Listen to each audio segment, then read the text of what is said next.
Très bien, c'est l'heure du magazine du peuple, magazine Yabanambuka, Tolobela Congo, rendez-vous du peuple, rendez-vous Yaba Congolais de lundi au vendredi en direct, la Congo 26 Télévision, la chaîne de l'unité nationale. Salutations à toutes et à tous, et puis merci pour le respect et fidélité. Yaba magazine Tolobela Congo est dans les rendez-vous d'analyse et de débat, Tolobela Congo est dans les rendez-vous d'enquête et d'investigation.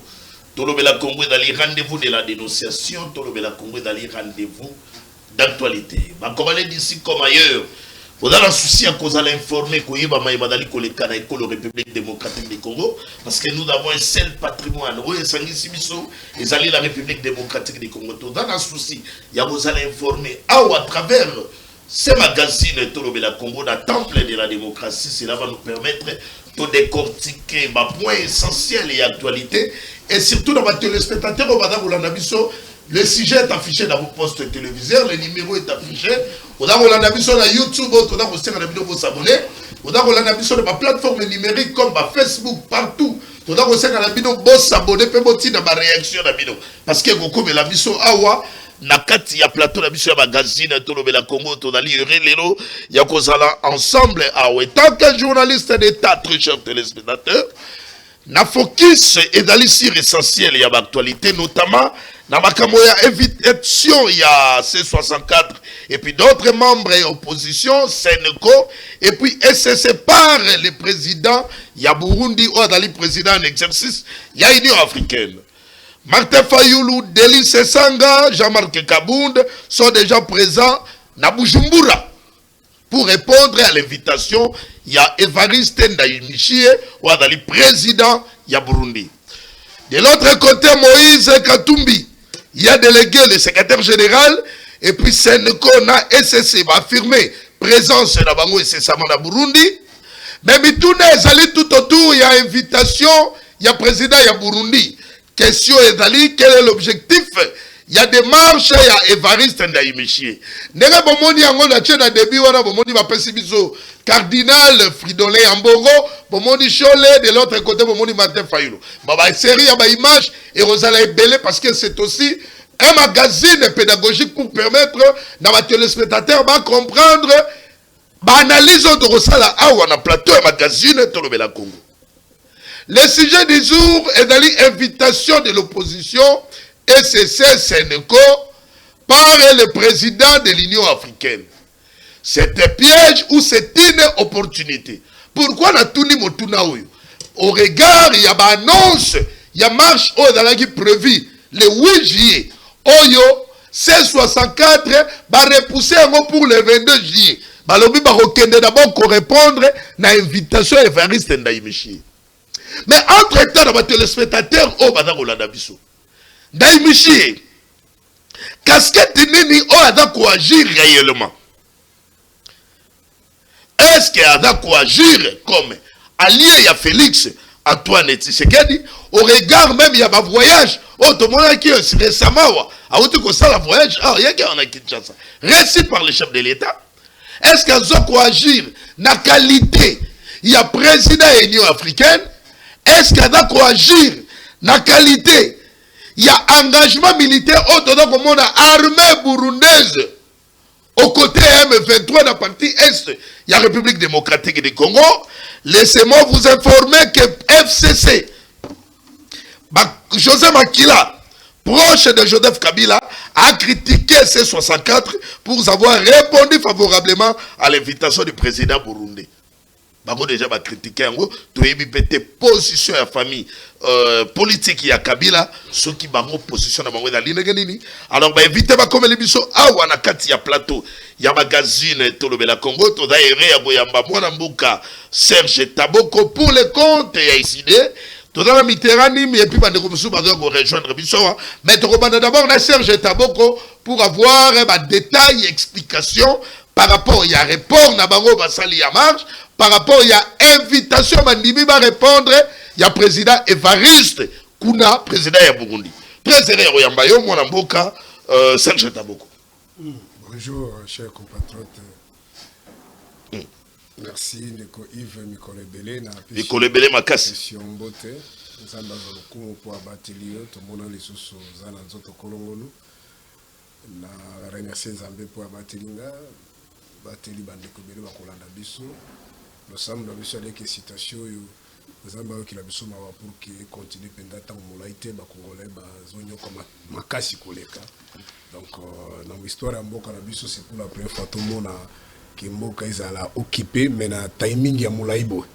Et imaginez conséquences bandeko baza lokola ba Burundi lelo pardon na Bunagana lelo presque 4 années ngo bandeko bazaki na ba misala ba fonction ezala na administration na maslati tout ça na ba différents secteurs na lelo misusu bakima bakoma ba exilé ba banque ezali bloqué. Vous imaginez un peu niveau ya traumatisme bandeko bali ko vivre en dehors de ça bazana kati ya ba site ya ba réfugiés c'est vraiment compliqué. Tobatisi encore Ebola qui continue à y multiplier toujours les cas et puis le nombre de décès. Oui, ça c'est encore grave, mais malheureusement, c'est une épidémie, une pandémie, ce n'est pas l'apanage de Mboka na biso, mais souvent c'est dans des pays sous-développés, des maladies récurrentes, notamment le choléra, tout ça à cause de l'absence d'autorité à l'État. Parce que biloko na mingi yaka cause de la contamination, mauvaise alimentation, on a beaucoup de sérieux avant rolia nyama obi ke il faut aller ba service yé ba kota kindenge ni produit bo biso to vaka ezaka ngolo nzambe biso to botami na mboka to botami na Congo ndeko même na Kinshasa wana bane ti avant afidele ya ezalaki komona chaque fin du mois bazo boaka ba biloko ba port wana sali ba biloko ezali déjà inspiré mais depuis entrée afidele ti na moya lelo na tikala komona te ke ba société mo ke boboka biloko inspiré biloko inspiraka isu na Congo te ezala ba biloko toliaka to consomaka ba Thomson tout ça ebe ba kalisusu te. Alors mboka modèle à bongo ça dit ceux qui toliko vivre alors ceux qui épidémie est commis il faut pas qu'on a la cypre. Il faut pas qu'on a la cypre talaka makambo désolé kalba frontière ba service na biso donc nous vivons par la grâce de Dieu. C'est pourquoi nzamba o ke la biso mawa dans un avenir proche après ça ba compatriote ba koza la compétent ba bi ko ça la différence entre la gestion privée et la gestion publique ba ko ça la pour intérêt à battre na PCP de Kolanga Mbote tout le monde en est kala. Je crois que nous allons passer un bon moment pour essayer d'apporter notre petite pierre dans l'édifice Congo. Très bien. Puisque nous avons la queue dans ma invitation, il y a 64 qui ont répondre na Burundi. Dans les gars qui tombent à l'analyse, et surtout dans les Congolais, on dit la régie, pouvez-vous nous aider au Gabon, au Tchad, biso photo. Bamona, opposant congolais, oyo ba se retrouver déjà na Bujumbura, capitale ya Burundi. Et puis biso to avancer parce que ma téléspectateur, bana Rolanda biso. Ouais, donnez-moi déjà cette photo en image et puis on peut avancer. Bisusu wa baza kuna te.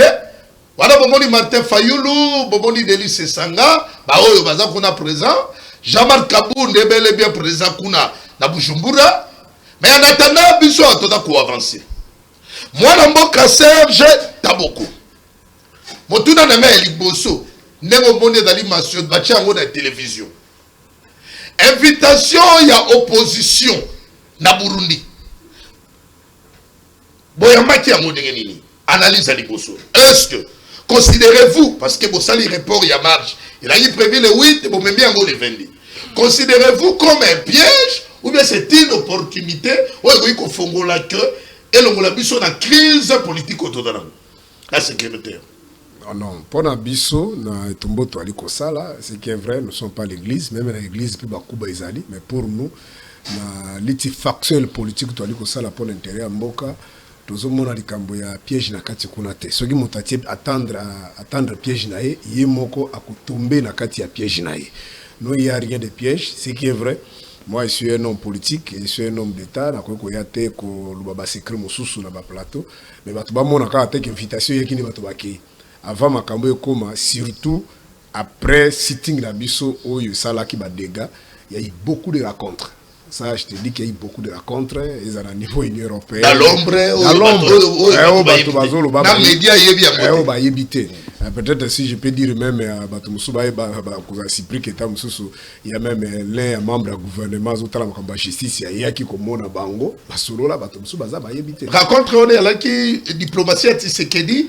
À multiplier ma rencontre diplomatique pour vous apaiser. Non. Ou bien c'était dans quel sens? Oui, il y a mon gouvernement. Rencontre, ça dit problème est que situation n'est pas c'est que les Congolais surtout pour bazali bazoko souffrir na kati aussi na banini ou bazali ivre na pouvoir ba ebake au moins makambo te loko la sécurité. Ce qui est loyo, insécurité par exemple, et s'exploser, s'éclater dans le Congo. En d'autres termes, par exemple, guerre et salemi. Il y a un moment où Félix était na pouvoir na force du progrès bino. Il y a que par exemple, je peux prendre un exemple, ou bien 1 million de Congolais parce que nous sommes plus de 10 millions de Congolais. Attends 1 million parce que nous boulons à Kinshasa, Katisi Brazzaville. Ça va créer directement une insécurité dans le pays voisin. Et c'est lorsque vous avez des problèmes et que les autres interviennent, ne pensez pas que donc, il y a 9 pays frontaliers de Tozali Bosseka Kalelo, Kinshasa, par exemple, le Congo s'est déstabilisé. Tant que tu as même à Solo, par exemple, pour le cas d'Achime. Hormis ma acquaintance naïe à cause d'un angon de Koufeti Sekedi. Hormis d'autres considérations, président des exercices de l'Union africaine. Et c'est qu'il est impliqué directement, même indirectement. Directement, peut-être, Ndenge Azali qui travaille ensemble dans le conflit qui est parmi comme allié, Mboka, mais Ezali indirectement, il y a des Congolais qui ont fui na Bujumbura, des milliers de Congolais qui sont là, qui ont quitté pour parce que c'est Ndanga et Salema qui n'a génocide du Rwandais. Les Rwandais qui sont traversés ici, bien qu'il y ait une pression, c'est partout. Dans les pays frontaliers, lorsqu'il y a la guerre, il y a des alors lorsqu'il y a des problèmes, tenez que au niveau de la sous-région, au niveau régional, au niveau il y a Afrique, on ne va pas vous laisser, non. Comprenez les choses de cette façon-là. Okay. Alors, et dans les conditions, il y a eu beaucoup de réunions. Même étant le président en exercice Ndaishi Mazalaki Awa, il y a même une délégation, le même temps où il y a des confétis, où il y a membre de la présidium, il y a C64. Pour la côté de la situation. Et quand Ndaishi Masisi Koloba, vous avez suivi son allocution. Makamba Lobaki, que Moka à lire Bozali Nangonde Makabazili Bokenda, et ça vous sert que déstabilisation et ça sur le plan interne, parce que ça va profiter à un ennemi. L'ennemi va profiter de la Oyo. De Makabalobaki, je crois, c'est là qu'il peut le presse Monaki. Justement. Alors, nous avons rappelé que Batoné déjà Bayaki. Bayaki Lobabi qui non, est-ce que dans la condition Oyo, président a besoin à Koutana Bino. Lokola, Makabezo Tam na kati transparence. On a dit des choses vraies. On a vu le président Martin Fayoul. Lui, il est allé voir collaborateur. C'est-à-dire, non, la situation, alors, ils ont pris le temps. Yako, solo là. Naba réunion tout à l'Union européenne. Non, tout à l'Union africaine. Non, Union Césali Koleka. Naba Ngezali. On nous demande dans le cadre, comme Azali président exercice de l'Union africaine, Topoka, Kukutana, par rapport à l'actualité politique, sécuritaire.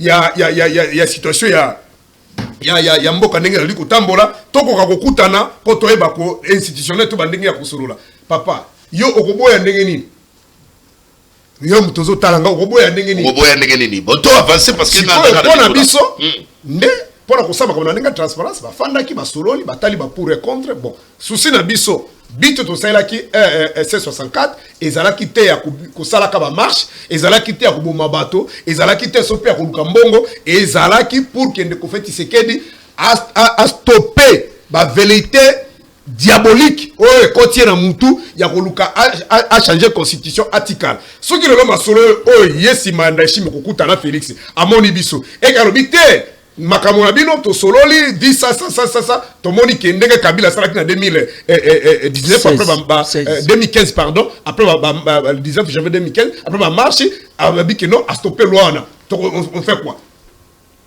to retrouver que nous sommes dans la bonne direction mais ce que zali na schéma que ndenge bato musu bozolo ba ndenge olobi wana que une stratégie à démorcer pression populaire pour que parce que Moutako corrompre pour Nazate. Ça, je vous garantis. Ça, je vous garantis. C'est qui est vrai, tu dis dans beaucoup d'habitude, à chaque fois que tu vas sangani, il ne manque pas toujours, ni ne koya, pour la panza bango, mais détermination, bandiko, bazali nango, parce que Nazako biso le toujours sur la caméra, moutoloko, la président, nani, Delis Sanga, il fallait bimalibanda mbok. Tanga Zoka, moi j'étais en face de lui comme ça. Na mona penda liboso ou liboso biso mibali makile zobim. Et c'est ça comprendre. Donc bon musu bazoko ba blessi musu za moi léger, peut-être ba kokenda sima. Mais zala yena dondo mbasa ndondo mandenga zali mutile lazo tambola te. Et c'est ça comprendre. Déjà makambo entre la vie et la mort. De moto akokenda ko pesa paquet mbongo kuna pas trahi peuple, je ne pense pas qu'il na kati batwana azalite. Merci mon amour. Voilà alors si on est bango ba sala tisiko ba postposer marche wana pona nini réseau za kibibale. Raison de ce bon. Toi, il s'attend qu'il y a les 8. Comme il raconte à 5 qui les 5. Et que ton matin avion au Kéhi. N'a pas vu les réseaux sociaux. Ça risque de s'interpréter ma bé. Ça dit sans toi, sa population, bon, le quoi la marche, dans les 8, tu maintenir marche. Toi, qui est dans le cahier. Ceux qui sont bon, ceux qui sont simili, toi, la marche. Ça risque d'être mal. Personne la population pense que on va déjà à côté pouvoir ba continuer dans vidéo ba bengi ba bato les 8 ba saini ba kimi. Alors pour éviter cet aspect là alors c'est mieux de communiquer. Très bien. Oh pour communiquer c'est mieux de communiquer que tu OK mais tu ozonga marche kozaka les 8 prenons dans l'hypothèse que voir oh biso toli na ngoke ndeko fait secret à retirer ça n'a pas de sens c'est pourquoi to postposer ango OK dans le solo là boyo kana voilà ayi ba ina makanisi diabolique to ko maintenir programme wana le 22 en entendant permettre biso to zonga to yeba ko arngi encore ba full pour que toke voilà na mokuse idée za ki na anglais wana motazo alikanisi moko te ba miso na zo kaka biloba bazolo ba non donc nous sommes en politique et nous faisons une élite nous n'avons pas des armes nous faisons une élite politique et lorsque nous faisons nos déclarations toali ko senga toujours intervention ya communauté internationale ya communauté internationale même bandeko ba union sacrée union so ba moni baza frustré loko ba président Bahati même ata le soki kabuya bongoli motema bitenga pe na komi nanga na C64 nous avons besoin de tout le monde de conflit sekeni ayoka. Donc on n'a pas autre chose de merci Serge Taboko. Laissez-moi parce que je t'attends ma question mituna ebele et qu'on permette à monsieur de avancer dans retour na mituna yo da ko répondre. Dans la même vidéo moko ya Germain Kambinga, invite soki vidéo pe bozui ta Rolanda ngo. Il critique ba Fayulu nega bana ko kita na Bujumbura joyeux. Donc apparemment c'est comme si dans votre agenda pour Nabino déjà c'est aussi une opportunité oyo ya koluka parce que boluka katisekedi de éviter à plusieurs fois dans le dialogue. Et vous que ça rappelle canal oyo ko comme mabiso na consensus. Que pensez-vous par rapport à l'analyse des gens là qui était dans la qui ont mené dans tous les retours. Bon, je suis seulement désolé na respect na zakango na yo. Moni na émission oyo na makambo tozo lobela. Je veux pas que kota biloko moko ya ba sensation ko tanga ba kombo ya bato baza ba imoro. Ozomo lo kwande kwa na c'est immoral. Oyebi ndenge azalaki na Jean-Pierre Bemba, toyebi ndenge ya bundaki awa bajetu bapesa confiance na ndenge ya Trey Bemba. Tout le temps pas Moussa pas Kabila, vous avez vu comment va massacrer Jean-Pierre Bemba. Ezala Bemba na ba raison na ba toro na ye. Ngai na éthique na zana ngo. Omone na vaina Fayulu awa, mukolo to ko kambwana, tu ne verras jamais à la télévision. Ndozo mwa bilenge musu bazaki sona kabundi, soko kabwana mutu. Pourquoi bandagira mutu wana? Mutu aza mu centre mokili azalite. Un homme d'état azali mutu bomba ka ba secret. Mabeza la ki ba secret ko kene ko boma bato. Vous comprenez? Alors, ce que moni bato bazana ta ko trahir lobby azalaki na Jean-Pierre Bemba, akabwe na Bemba, aye ko koma na Kabila. Lelo to ba betre sur la Kabila te. Aba mission de tout asala ka pona ko musala pas fait Tshisekedi. Alors, ko ya moni makambo to zuba ndeko mona ki ba image. Oso mona ki ba image. Ça dit motoro la faulu tam sunenga zala bo moibo izaka kanzambe. Moi les jours là j'étais sur la rue. Vous comprenez? Nandenge to bima boye izaka nzambe de mutako era babiloko na buzoba motoko la Fayulu na histoire ya mokili boye atambola partout dans le monde asala na ba société ou asala na mindele ça dit bato mindele belé ba président même africain actuel le président nigérien collègue na musala il cause avec de grandes personnalités dans le monde de Senghou ya Félix vous allez pas avion akiti na Bujumbura. Ça c'est quel raisonnement? Ça c'est quel débat? Très bien. Donc ça c'est vraiment n'importe quoi. Bango bazali bato bazo luka musala pas fétiche. Là ça na ndenge nazo sala, ça ka opposition républicaine. Mais ba sakana to maka ba folo bazo sala c'est une question de vie et de mort. OK. Et les gens sont prêts à tuer ces gens-là nazo beta lisolo pour na pouvoir na bango. Kabila va passer invitation. Pensez-vous que la résolution des crises ça pourrait se faire qu'avec ces 64 églises catholiques et CC, ça pourrait autant constituer d'autres opposants? Bon, ce qui est vrai, sur le coup, au niveau, il y a SIDP, dans SID, parce que la MOCA, c'est notre plateforme, il y a aussi beaucoup de partis politiques, mais néanmoins, nous marchons presque dans la même logique. Mais nous participons à l'SID depuis 2019. Si le dernier conseil national de Kota qui a envoyé à Souka en décembre 2025, le 22 au 29 décembre 2025. Après autopsie, la situation chaotique qui traverse notre pays, nous n'avons jamais parlé d'un dialogue exclusif. On parle que d'un dialogue inclusif. Donc, on ne peut pas exclure les gens. Depuis 2019, on a toujours souhaité qu'il y ait un dialogue inclusif. On ne peut pas exclure les gens. Parce que Congo, ce n'est pas une boutique privée à Moutou. Ce qui est loyo, oh Fayoulou, oh ce qui m'a dit, oh le président de la République, aux présidents, n'a pas à voter qui a voté qui a n'a pas criminel, n'a pas malam. C'est ça l'histoire, c'est ça la compréhension même de la gestion publique. Difficulté monsieur abato ezali ba okanisa ke gestion ya mboka eza lokola boutique na ye wa kola mukana tongo abite na zuba basabi na tie côté oté. Même s'il y a sanctionné, on sanctionne les gens conformément à la loi, c'est-à-dire à ce qui a été prévu. Alors, malheureusement, nous avons des gens où ils vont réduire l'île par des individus. Ce qu'on a dit, la communication, on remonte qu'ils ont charnellement contre fait ce qu'ils ont dit. Pour la chose qui Félix a Koufi, voici solution. Et ça fait un groupe de pouvoir. Pour la chose qui a Katoumbe Dani, Kabila Koufi. On a fait Katoumbe, on a fait la Koufi. Mais pour la solution. Mais nous avons fait ces erreurs-là par l'IDPS ici. On pensait que si Mobutu partait, il y aura la solution. Très bien. Et c'est toi la solution. Très bien. Sauf qu'à cette époque, ceux qui Ntobengani Mobutu a fidèle les 15 millions de morts il vous assure que parce que l'IDPS nous a trompé. Que les mal du Congo, peut-être c'est ce qu'il parlait, que les mal du Congo c'est Mobutu. Les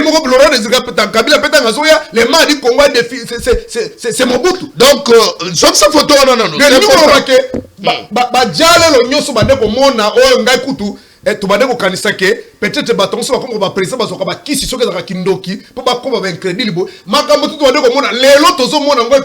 Pasteur, t'as la photo.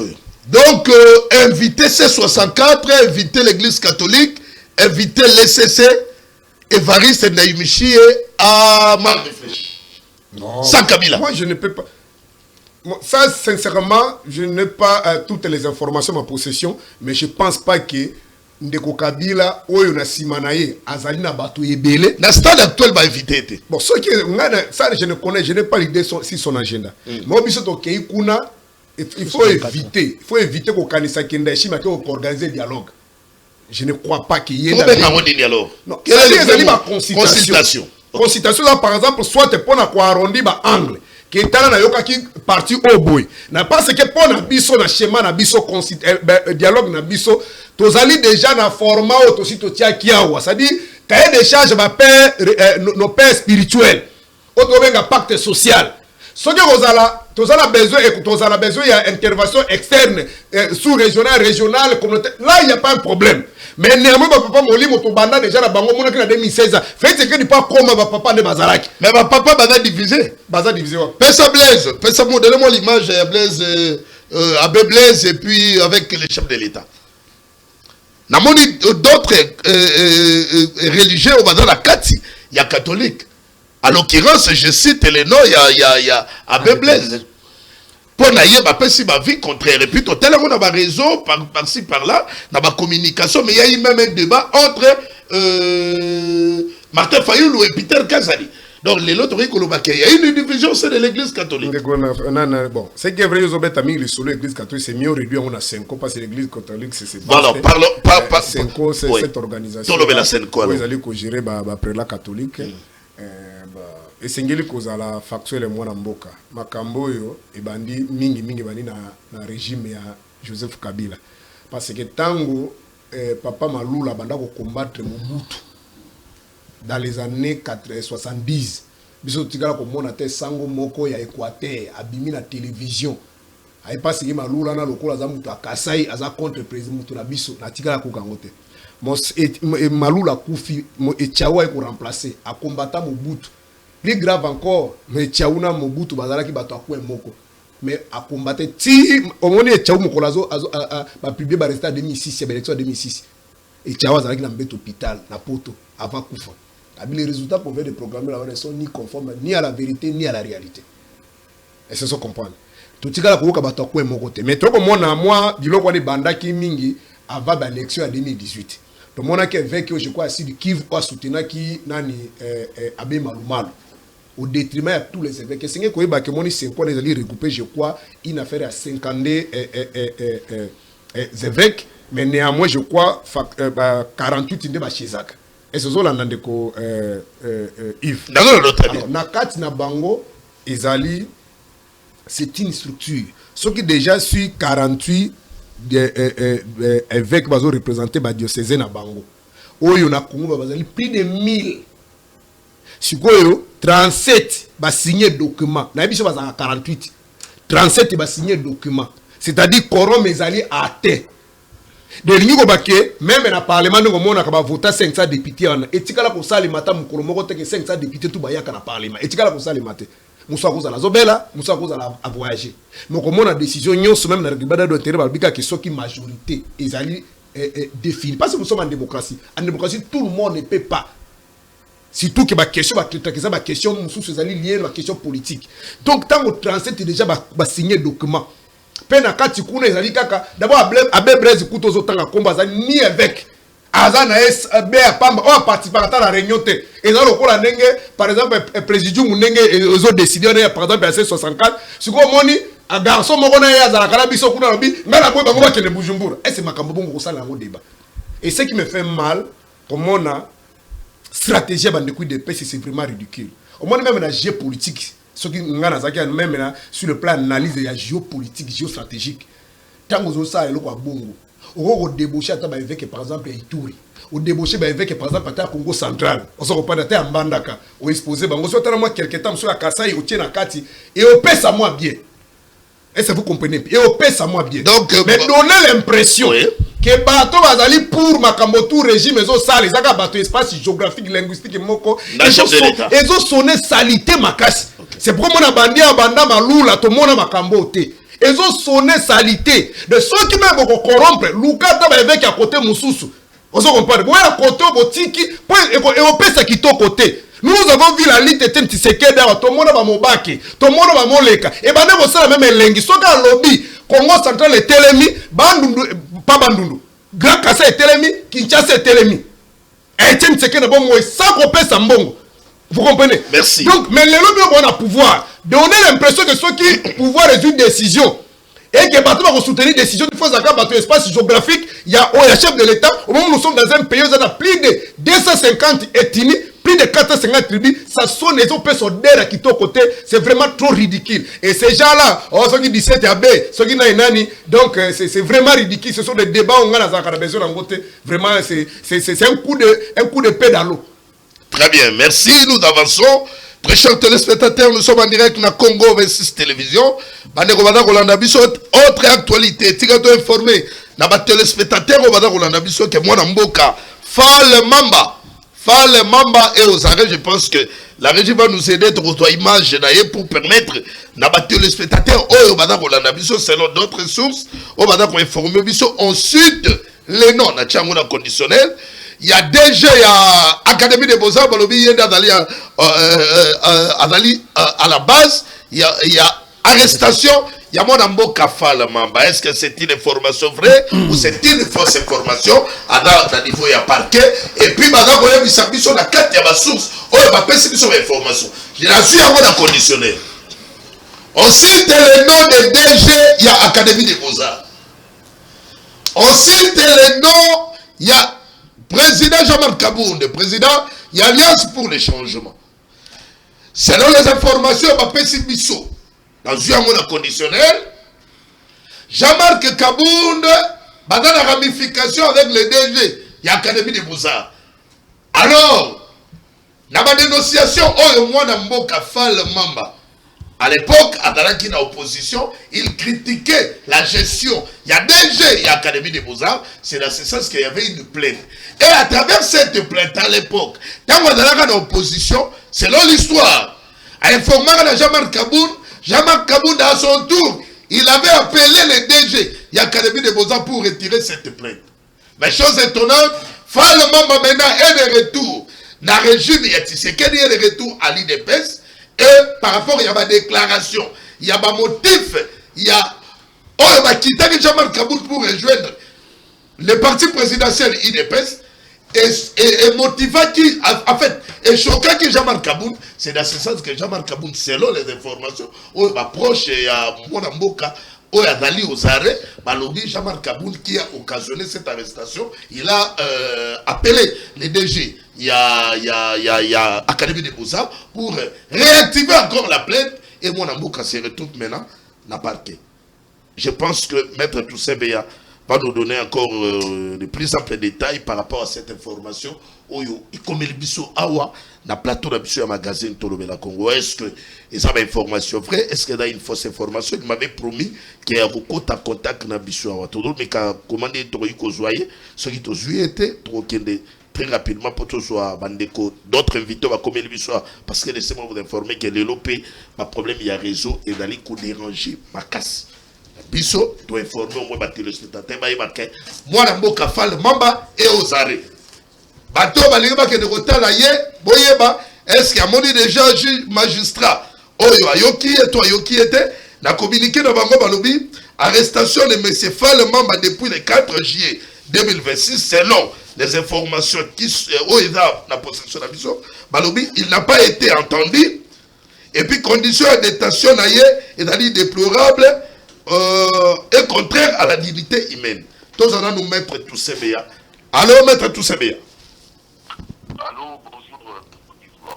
Nous sommes en direct dans Congo 26 Télévision.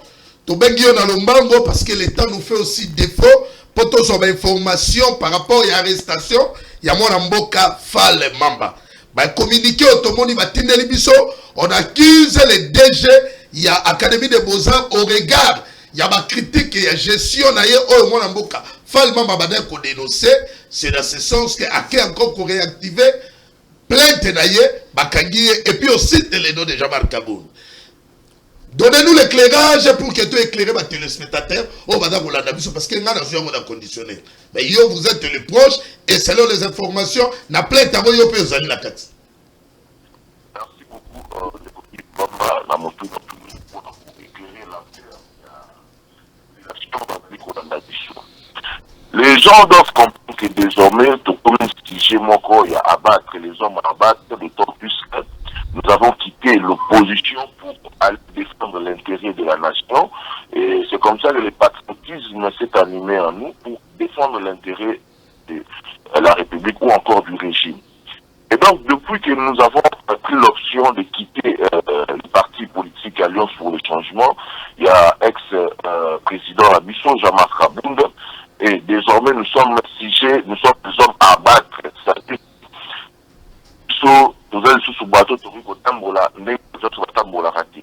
Nous sommes menacés, nous recevons des menaces de mort tout le moment. Et le dossier, pendant il y a un Fall Mamba et Sikali, la PG Makassi, la parquet général de la Boumé, Bakanga qui est depuis vendredi, pour de simples raisons, pour ici déjà électeur, pour ici déjà Tobongisa, pour ici déjà Tosolo là, depuis l'année passée, j'insiste, depuis l'année passée au mois d'octobre, novembre, décembre, et c'est comme ça que Jean-Marc Kaboul nous avait fait appel de nous dire non, nous devons cesser avec ces dossiers parce qu'il y a des ramifications, il y a encore des liens de famille entre les DG de l'Académie des Beaux-Arts, peut-être déjà il a appelé les DG de l'Académie des Beaux-Arts. Donc le DG de l'Académie des Beaux-Arts a un lien familial avec Jean-Marc Kaboul. Oui, à Skip, ils ont un lien de famille au travers notre maman respectueuse, je ne cite pas le nom, l'épouse de Kaboul.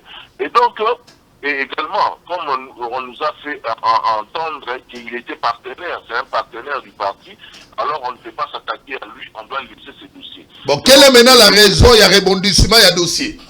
Voilà, j'en arrive, j'aimerais d'abord donner le fait, pas par ça pour l'Ukizabiso, pourquoi et alors nous avons laissé ces dossiers, Monsieur de Salaka, à citation directe, à niveau de tribunal, il y a Salaka, action à niveau de la parquet général.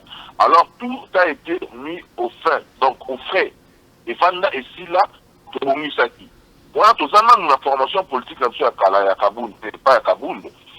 Et donc, nous étions surpris de constater le vendredi dernier l'arrestation de Fall Mamba par des gens non autrement identifiés. Batamboussier partout, Batamboussier dans la casier judiciaire, Batamboussier dans le commissariat de Kinshasa, qui d'ailleurs aussi c'est un parquet.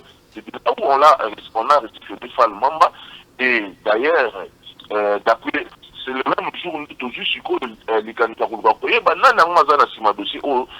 nous avons compris qu'il y a le DG Henri Kalama de l'Académie des Beaux-Arts, mais en réalité, celui qui est derrière ce dossier, c'est Jean-Marc Kaboul qui est derrière ce dossier.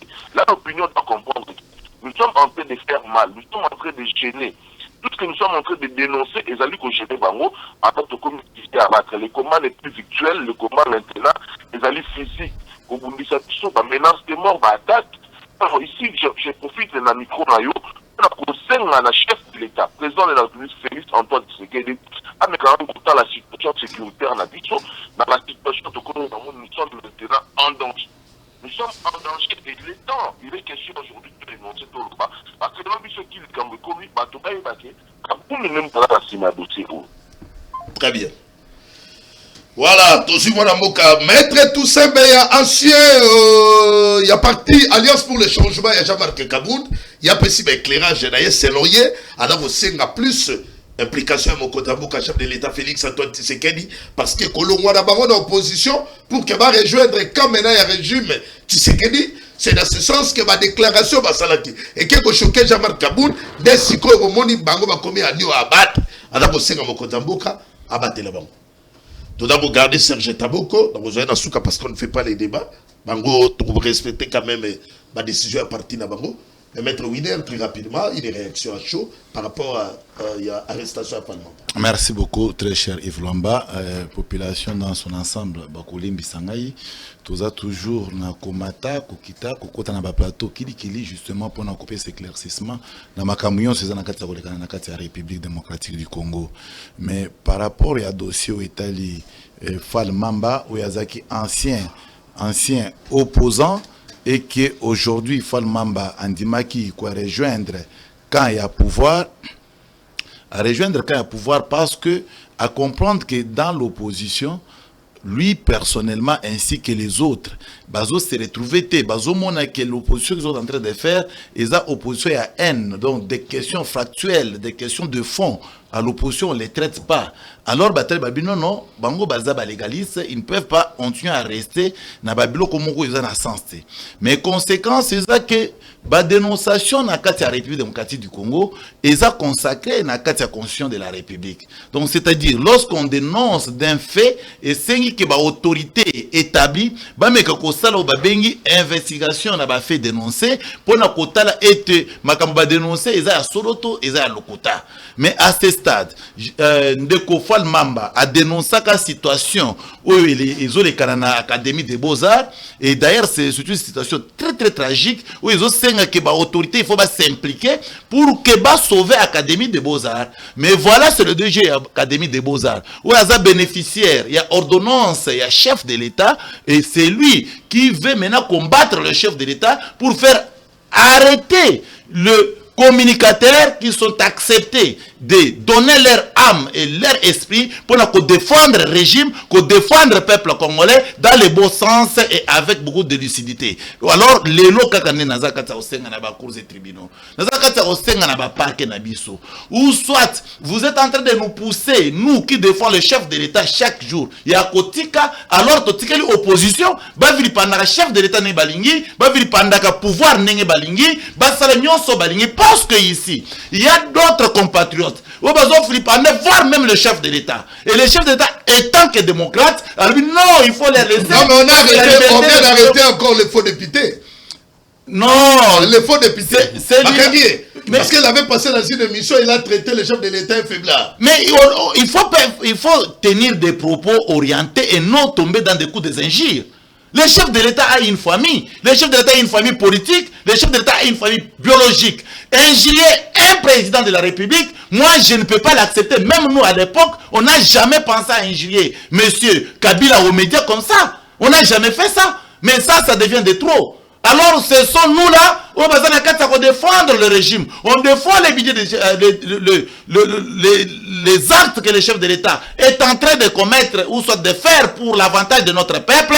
Mais Bakongomani, il y a mauvaise qualité. Bakongomani, on va outil dans d'autres camps. On va rejoindre pour besoin de la cause. Et heureusement, va se retrouver dans l'ordonnance à chef de l'État. Ce sont eux qui veulent maintenant nous mettre hors d'eau pour nous discipliner. Et ils appellent ça les disciplines. Falmamba doit être relâché, chers frères, parce qu'on ne voit pas au fond ce qu'on est en train de poursuivre Falmamba. Il n'a fait que des dénonciations. Ce qui est clair et normal. Merci, parce merci. que le DG, il y a Académie des Beaux-Arts ne voit pas nous démontrer ici noir c'est blanc que ce qu'il est en train de faire là-bas c'est légal et c'est loyal, parce que là-bas les enfants sont en train de souffrir, chers frères. Là-bas on fait voir des enfants. Merci, si la bis moro dans les $250, chers frères. Est-ce que nous avons des enfants? On peut accepter que ce genre de bêtises puisse se faire en République démocratique du Congo? Allez-y dire à ces messieurs, Falmamba n'est pas seul. Falmamba a beaucoup de gens derrière lui, des communicateurs que nous sommes, qu'ils soient prêts de nous faire arrêter tous. Parce qu'on ne va pas lui laisser aller, on va tout dénoncer. Les messages est passé, merci beaucoup. Maître Monamboka Miteranimi, très sérieux à Boyambayo, Monamboka. Merci beaucoup, Monamboka Yves Lwamba, les journalistes d'État. Merci beaucoup pour l'invitation. Na pesi mbote pa ba ndongonanga to kabla bango plateau moko et puis na pesi mbote na ba kongomani nyonso oyo bazio opportunité Rolanda biso. Monamboka Yves Lwamba ezali pas si peu mawa parce que nous ne pouvons pas arrêter bato oyo bazali ko dénoncer. On ne peut pas interdire à une personne de faire une dénonciation. Peu importe je dis on ne peut pas interdire. C'est légal dans la Constitution. La liberté d'expression est garantie dans la Constitution. Je l'ai toujours dit, si une personne passe dans une chaîne à salir dénonciation, il y a mégestion, la justice comme une institution indépendante normalement, et c'est à ça la investigation. Ayeba, nani azali na légalité. Je suis sidéré. Il y a vraiment une moto à dénoncer.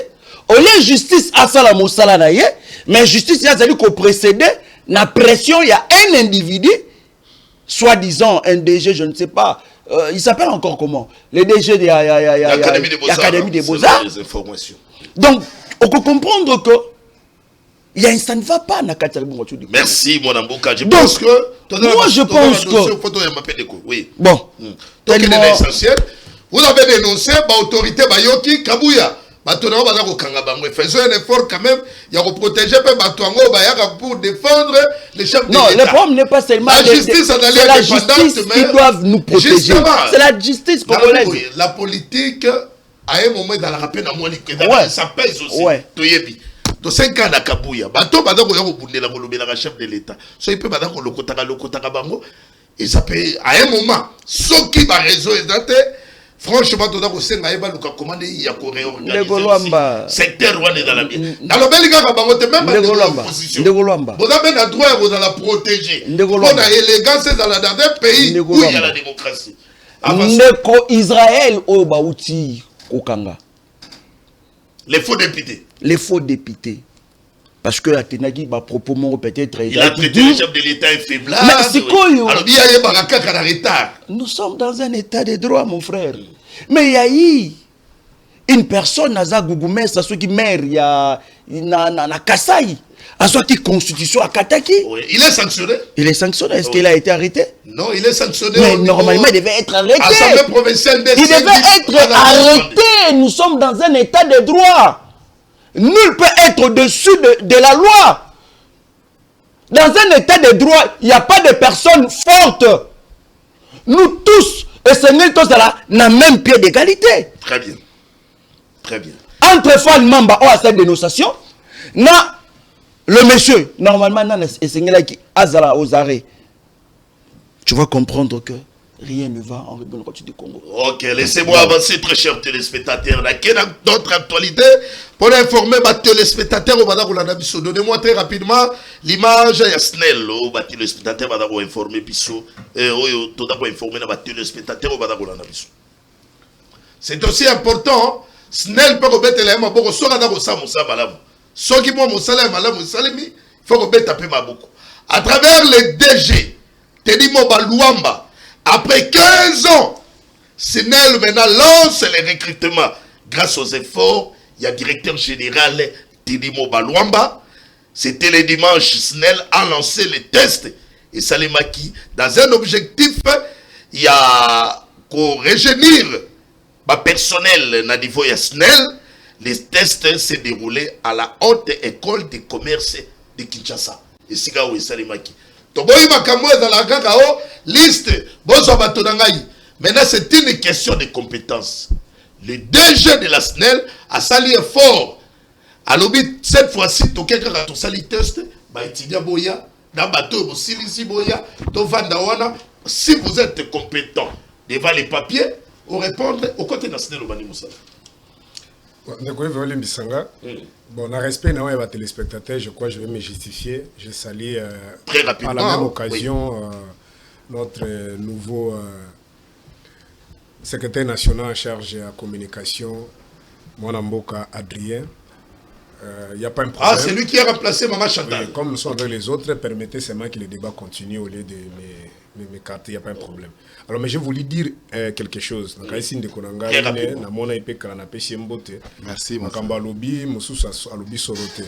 moi, en dehors de ça, je suis un homme de Dieu. Je ne peux pas accepter que Batobaya Kofinga. Moi, même dans ma plateau, je l'ai toujours dit. Tu ne me verras jamais dans un plateau, même à ta Kabila, ou à Salabiso Mabe, dans les canaux de télévision, na Kokako, Kofingaye, ça je ne le ferai pas. Mais le problème c'est que ko yebisa na bande koke, surtout dans des konangai winner, azala factuel. Dans un passé récent, ba utai Kofinga failli PD dans un plateau de télévision, et on continue à piloguer là, décider des bêtises. Tout le monde qui n'attend pas Kabila, ma vidéo est allée, tout le monde qui va finga Kabila, ni on peut mettre un an au Kouana, Wana Kabila, non, l'ongoutia, ça qui n'a qui président. Comparé. Bah, traiter. Ah, bah, traiter, bah, comparer. Ça dit, tant qu'on va que moto comparé, on a eu yaza au la caca.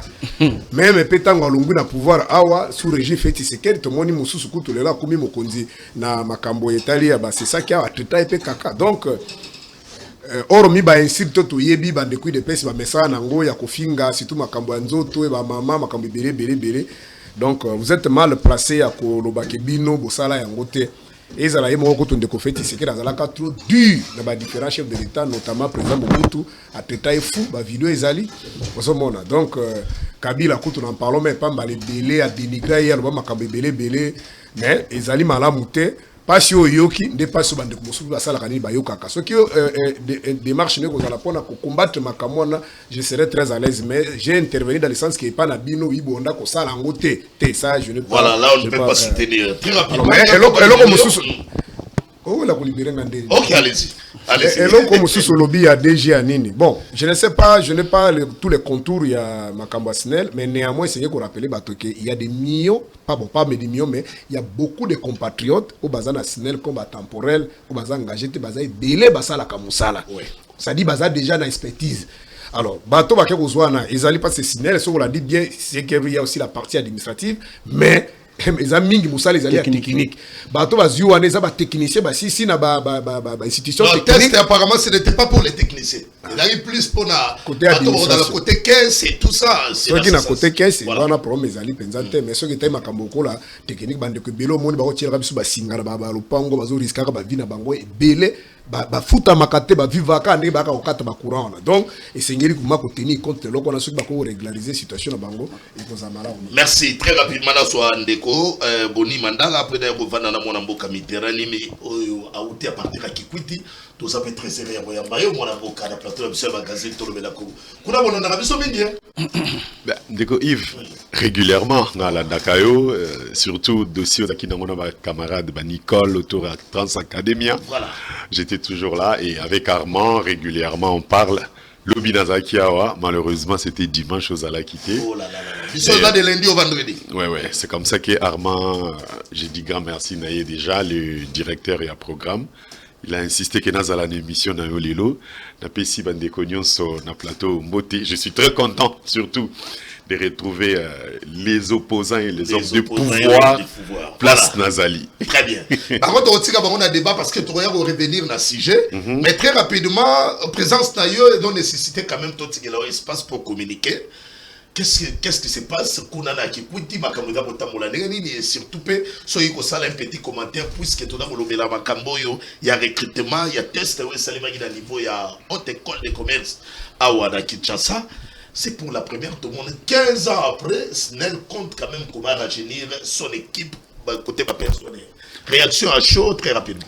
Très à chaud Nakolobaban. On avait vu à Kikwit Bisopeto Mona qui communiquait on a à Snell Société nationale Oizako Senga Batuba Bayapo Nako Spesa ba papier na bango pour na test.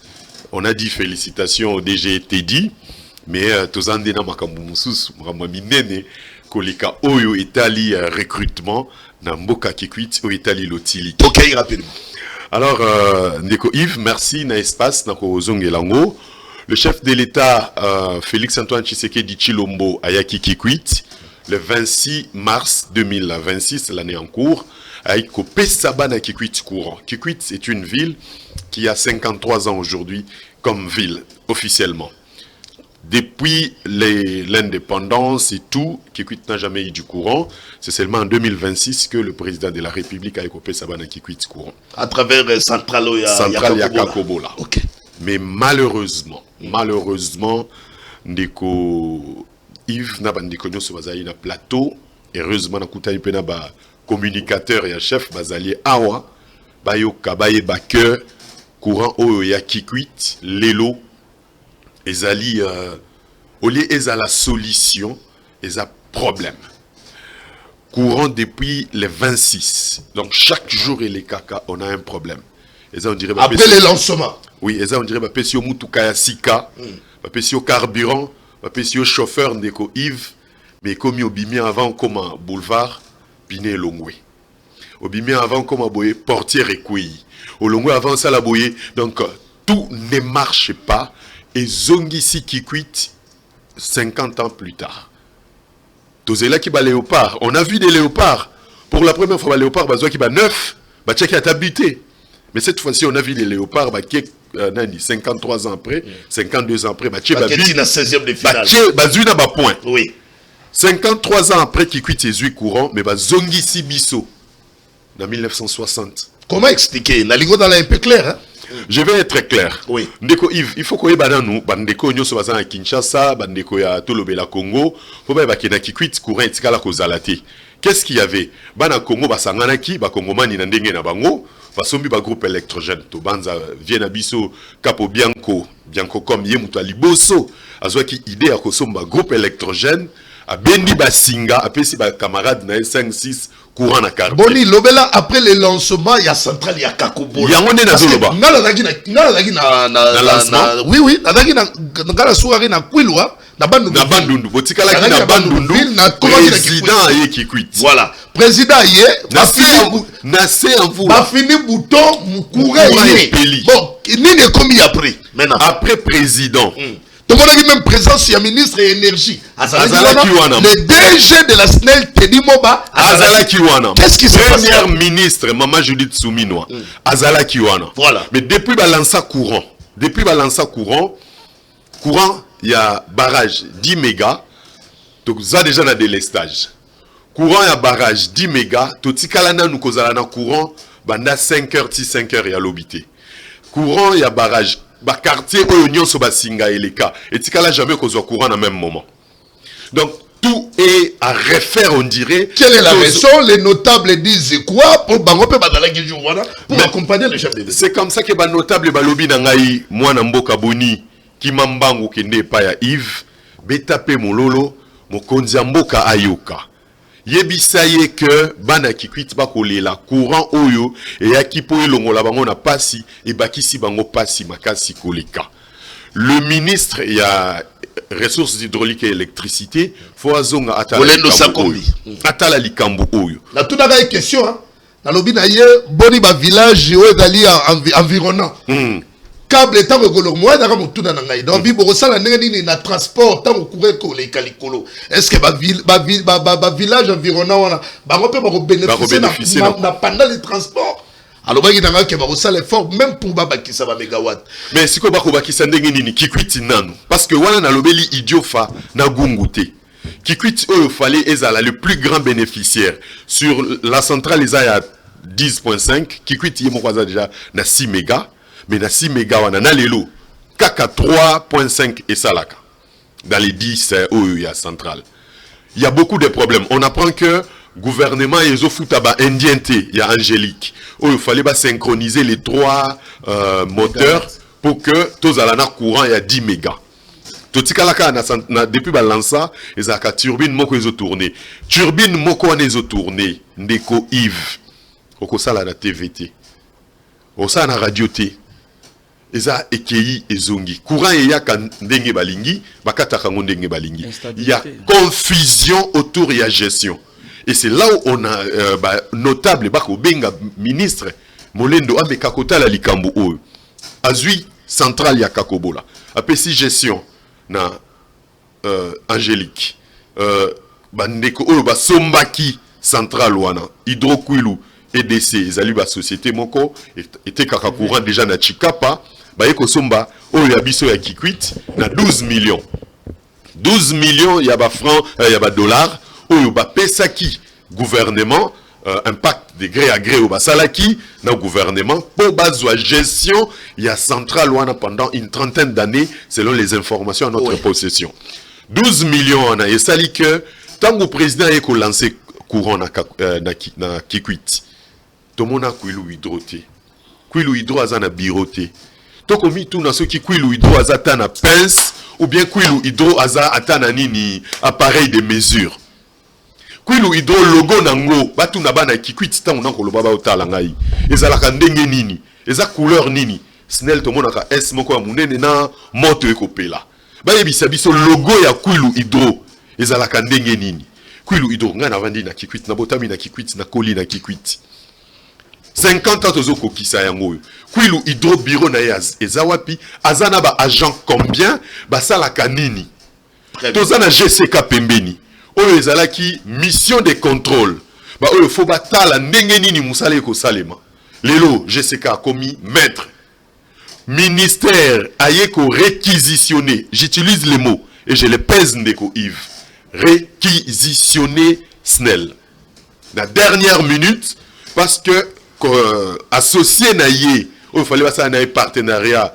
public privé Hydrokwilu aza capable ya kosala musala te to singa na gouvernement kasi tikela nani SNEL maboko asala misala wana normalement non SNEL a yebi kosala elo côté SNEL azana accès na centralité SNEL akobenga batu ya centralité po yebisa bango batinda courant SNEL a yebi koloba na GCK na moment oyo nazo kanisa boy imaginez batie 3 lignes na Kikwit ndeko Yves ligne ya Kanzombi et Kata depuis Kata ça va faire 2 mois courant et ça ne fait que 100 jours ce que beti machine ngai na olilo on va se rendre compte que c'est 100 jours 100 jours après le coup de pouce au président Ayaki Nango pour que bana Kikwit ba paiement bana Kikwit bazali kolela milelo na milelo bana Kikwit bazo se retrouver te bana Kikwit baza perdu ne merci Mwanamboka Boni Mandala le message est passé makambo ya barajo yo na début na ngomko baza ko lancer ngona yo kaka mutu moka lobi nanga que Kabila soki a inaugurera eloko yo te ba centrale ya Kakobola parce qu'il y avait encore beaucoup de problèmes na kati na yo kaka mutu moka loba que makambo yo ba memi mo konzamboka na précipitation je vous dis moi ngai na dangi na kuyi mais trop lingate que ba supputation tous voyons comme réalité mais c'est que nous nous demandons oui le ministre de l'hydrocarbure Molendo Sakombi il y avait même les briefings organisés kaka pona makambo ya centrale ya Kakobola mais ce repesi résultat oyo ba peuple badako ko simbate mais non il a l'échec échec total ndeko Yves lelo courant ya kakobola et comme ici batubinemi courant ya kakobola et comme ko sala que batubalo ba ke mokonzi ya mboka ayaki kokosa courant ya kakobola et zongi sibana kikuit. Merci mon mboka boni madala. Je vous promets que bah image na yo et comme pas le porte-parole du gouvernement Patrick Mouyaya parce qu'Adala qui accompagné le porte-parole du gouvernement Patrick Mouyaya a initiateur et un briefing accompagné avec les deux ministres. Ministre il y a plein VPM, il est le VPM. Il y a plein. Non, il n'est pas le VPM. Je ne sais pas. Ministre d'État. Ancien directeur, il y a cabinet chef de l'État. Oui.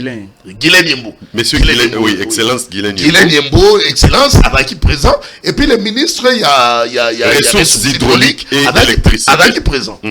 Voyons voir que sera la suite. On va faire un effort pour que l'image est comme la bango. Et puis, qui quitte, comment il y a reçoit solution. Exact. C'est-à-dire, dans un sens, il y a quoi annoncer. Opposant au marche que population tout le monde a réalisation. Exactement. Exactement. Alors, Yves, ce qui n'a qu'au Silisa, biso to kotinda maloba bana ki kwit kotinda batinda ki biso to ya koloba parce que biso to lobela kabango eza tozo senga papa mokonzi biloko misatu kaka ya liboso ezali apesa biso société moko o ezali viable pour que gérer les biso courant ya kakobola. Donc on a biso to monde qui apesa kaka snel auto mesana na na Congo o yazana ba moyen na bato ba sa kamisala ya mibale to singi na mokonzi ya mboka baya ko bakisela biso ba cabine ndeko Yves parce que eza normal te bazui cabine ya 100 kVA ba pesi bandaku 700 ménages pour une cabine eza na transformateur ya 100 kVA et ko simbate et pour nako suki sandeko Yves nako senga na bana kikwit basengi na papa mokonzi ba apesa maboko na bandeko o ba bandaki musala ba silisa réseau ba étendre yango parce que lelo kikwit tozana moins ya 50% ya couverture ya réseau ya électricité. Très bien, merci. Nous avançons très chers téléspectateurs. Pour continuer dans le débat autour d'Aguinango Awa par rapport à ce sujet, oh, les téléspectateurs au monde à travers écran na bango esika bana kolanda biso en direct awa na plateau na biso ya magazine Tolobela Congo. D'autres actualités on a repensé bino dans le secteur et la justice. Costa Mutamba annonce sa comparution à l'audience pour le 13 juillet dans l'affaire Frifao. Il qualifie d'ailleurs cette affaire de ce troisième procès, il qualifie ça un procès politique dirigé contre lui. Voilà Costa Mutamba. Toujours en justice, Firmin Vonde lève la mesure d'interdiction de sortie à l'ancien patron de l'IGF, Gilles Alinguet. Et à ses co-accusés, il affirme que la mesure conservatoire d'interdiction de sortie du territoire a été levée à la suite de l'évolution du dossier et des résultats des investigations menées par les autorités compétentes. Donc, dossier à Gilles Alinguet, dans le Goloba, Basali déjà l'a levé, il y a interdiction de sortie. Donc, à Kobima, par le procureur général près la Cour de cassation, Firmin Vonde. Pesanga Chantini Ngobi, la dernière information, et puis toi, très rapidement.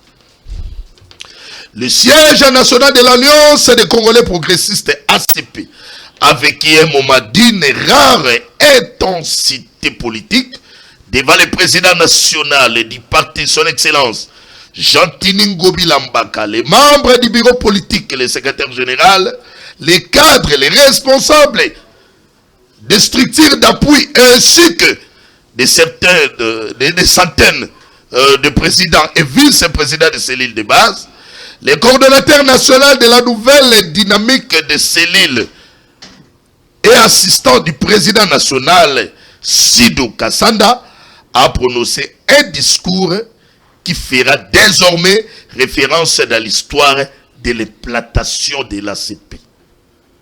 Bato Badala qui belé, laissez-moi vous informer qu'un parti politique est solide par la présence, il y a membres, et puis Bato Badali fidèle pour accompagner l'initiateur qui est l'autorité morale de ces partis ACP, honorable sénateur Chantini Ngobila.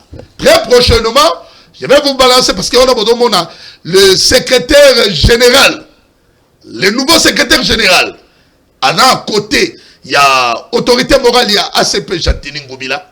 Je pense qu'avec ce dynamisme, et qu'on permettre parti ACP de relever encore des défis et surtout des défis tellement énormes face à l'enjeu politique. Maître Winner, une petite réaction à chaud. Oui, merci beaucoup. Yves Lwamba, il aurait bien Koyebisana Kongomani que, en tout cas, ACP, ils ont parmi les partis politiques parti politique la fierté na union sacrée. En tout cas, la manière dont ils sont en train de travailler, ça nous donne encore de l'envie. Il y a continuer dans la politique. Donc, Jantini Ngobila, c'est un vertébré politique qui est en train de se manifester dans des actes qui se font, surtout au niveau de l'ACP. Chers frères, Jantini prépare son parti politique et ça pour continuer na gestion et reste public et c'est là qu'on est en dédiqué de très belle manière ba membre union sur parti. Donc na pesi Jantini Ngobila moko ya mingi na pesi ba encouragement ba nyonso o dynamique nyonso ya siko ba ko renouveler na décision ya mwana mboka Jantini Ngobila Mbaka parce qu'il était secrétaire général a ba structure ya jeunesse a refondé encore parti politique. Donc ce n'était pas en vain, c'est justement pour apporter des tenus naba effort au parti politique et message na kosala. Donc Yves Lwamba, je vous assure que Jantini Ngobila n'est pas le moindre. Oyebi que mutuana a sakanate. Nde na profiter na pesa Ritmbo. Mbote babenga ke mbo ACP Ritmbo mwasi nzambe pembeni toujours à Jantini Ngobila bazana kati apporter ba merveille pour na ACP kene liboso. Donc bazo mbote Yves Lwamba, nous pour nous c'est pas une surprise parce que nous sommes confiants que ACP a kosala. Alors qu'elle est vers la fin, Monique mwana moka mitera zumo maloba mingi te faut d'appeler ça étant. Maître Winner, il y a une chose dans la mwana mboka Serge Taboko, la population dénonce.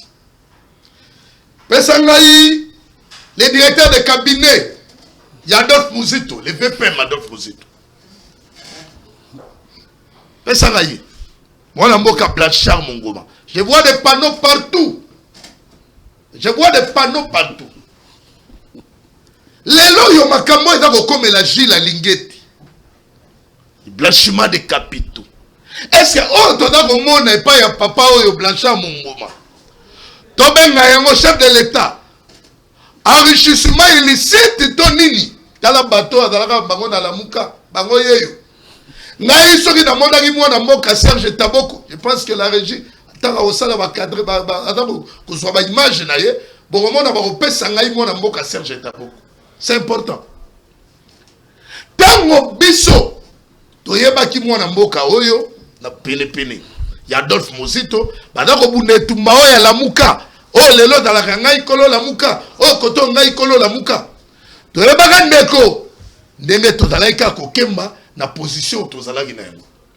Mais aujourd'hui à Kinshasa, au Romona partout il y a des panneaux. Depuis moi na mboka a commis le directeur de cabinet, il y a Adolphe Mouzito. Pas même 2 ans. Moi na mboka a initié ma bourse. Badako benga yango bourse Blanchard Mongomba. Chef de l'État Félix Antoine Tshisekedi. Oyo. Tobenga yango komonini. Enrichissement illicite, tala bateau yo bazalaka na yebango yo. Pesa ngai Serge Taboko. Pesa ngai Serge Taboko. Tala bateau bazaki na bango na koma la muka. Mokonza moka chef de l'État. Ngala dako funda ye. Dako funda ye na population pourquoi? Parce que ngai moko en soi. Dako mituna na miracle nini. Moto dans laps de temps. Bako yiko koma multimillionnaire. Ce qui enrichissement wana tobenga yango leki na ba manière moko frauduleuse. Blanchard Mongoma naza convaincu. Blanchard Mongoma makambo yo biso to dénoncer yango parce que ça devient quand même un excès de trop. Bino boza o maître Winner na combat au bino de pèse bobundaki. Tant bozo tshela biso ba panneau.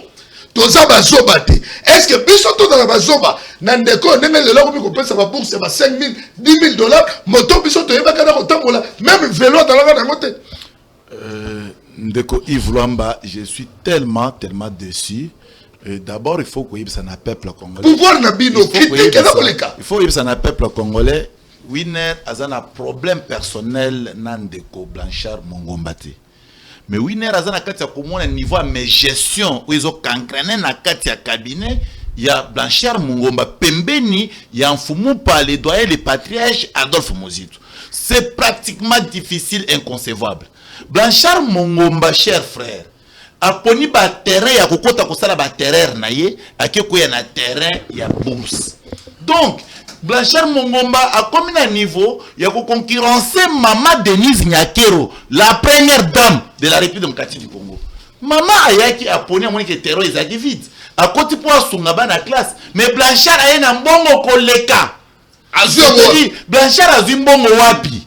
If quelqu'un m'a dit que Blanchard Mungomba a simba par mois plus de 750 000 $ par mois. Quelqu'un m'a dit ça et je vous dis mais c'est trop tragique parce que Yves, je suis politique, je suis en collaboration directe avec des proches de Blanchard Mungomba. Et Muzito, il devait dormir. Azola la pongi, n'a regretté. Le poids de l'âge, papa folie. Mon frère. Ah, faut mou pas, donc Muzito. Ndeko Yves Luamba. Au moins une situation à 2007-2008, Adolphe Muzito comme premier ministre. Dénonciation basala et pas moi na Congo au Babengi, je Koko Mulumba, ça va se reproduire cette fois-là. Oh, bah le voir Muzito avec des parcelles. Exactement, ça va se reproduire cette fois-ci avec Blanchard Mungomba. Pendant mon qu'on a Kinshasa, Ndeko Yves, ils ont coûté 1500 $. Ça, c'est pour installer. Mais chaque fin du mois, il faut payer par panneau 300 $. Ça, c'est légal, ce sont des prix légaux dans l'hôtel de ville. Mais Blanchard a plus de 200 panneaux dans la ville province à Kinshasa. En dehors de bourse. En dehors de bourse. Plus de 300 ou 250 panneaux dans Funa. Mais je me demande. Témoignage de Sukiwana. Le acharnement. Serge Taboko Adali, témoin. Yemora Kenagi na Yolo, plus précisément. Qu'est-ce que vous avez vécu là-bas? La caméra est là. Qu'est-ce que vous avez vécu? Blanchard, non. Il y a quelqu'un, Bado, mais qui se retrouve au sein du cabinet. Patron, allez, 9 mois. Et puis, il y a qui même avec victime. Avec ça, il y a un Blanchard. Au moment où il y a mais Blanchard, il va faire la prison. Et je vous informe, monsieur Blanchard, moi je vais dénoncer Seranef. Il faut y avoir une enquête et pas nayo. IGF, il faut y avoir une enquête. Cour des comptes, il faut y avoir une enquête dans le ministère du budget. Parce que nous sommes en prison, certes, pour Okanis. Mais cette enquête-là, je vais continuer à le demander tout en étant en prison pourvu que Toyeba. La République n'est pas à vendre. Merci. La République n'est pas à vendre. Merci. Mungomba ne peut pas devenir un nouveau riche seulement parce que directeur de cabinet. Merci. Non, c'est de trop. C'est de trop. Serge Taboko, avez-vous un mot à dire? Et puis dans ce monde, on a Mitterrand, pas pour applaudir, hein, yo, déjà. Otalisenga maloba, nangana lobaka ke, na ba panneau, heureusement, botieli biso déjà ba panneau. Toza bazoba te. Toza bazoba. Ndenge tozomona ba wine banda kauka na se nzete kobela kaka. Ndenge tomoni bato musu bazobonga. Toza bazoba te. 2028 ezoya. Toza bazoba te. Ndeko feti sekedi. Ebisaki biso ke boke kotia courant. Oyo ki kadosha ndenge salem. Toza bazoba te. Yakakobola. Yakakobola. Nzoka ndezaki kadosha. Toza bazoba te. Moni train zongi. Ils ont les trafics et d'abord. On est très à Angola. Angola. On va faire Angola. T'as eu la biso. La vie, tout ça, bazo batté. Tout ça, bazo batté. Mais maintenant, non, ton gars. Bazo, c'est là, on a dit le coup là. La Kulumba. Quand on s'est là, on peut sous bon, Kori habite Nzela, ils ont ma bête au bâtiment. Et pour y a Sikado Tonga. Donc, dès qu'on a un point, elle est une biso aux Alandais, ton nom, balande, qu'on fait une opposition.